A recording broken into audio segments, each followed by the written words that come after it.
I want to talk a little bit about your cancer and when you started to feel changes in your body.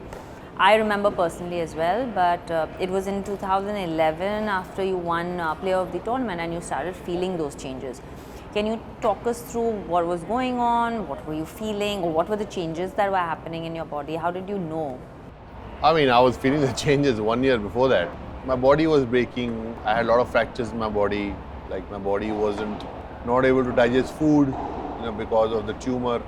And obviously, I didn't know that time that I'm gonna have a tumor in my body. But just battle that, putting cricket first because I kind of was the peak of my career.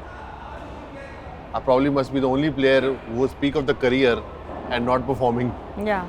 Because of injuries and battling with something. But you didn't know that time you had cancer, right? No, I didn't know. You knew No. later. So I was like, this is a time for me to flourish actually. But obviously, when you put the pieces together, what was wrong. Right. And luckily, I was able to channelize all the energy towards cricket.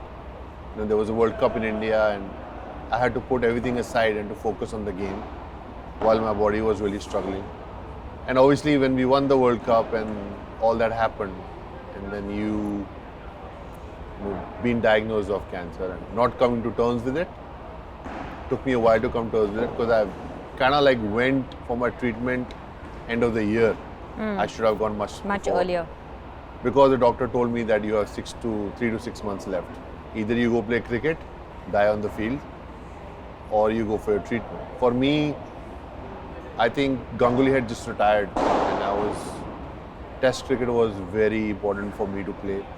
And I had just got an opportunity to play consistently Test matches. But I guess it was not meant to be. And then, I had to go for my treatment. It was a tough journey. It was something that I can't really elaborate in a few words, but I kind of was very motivated to come back and play for India through that journey because everybody said, no, you can't.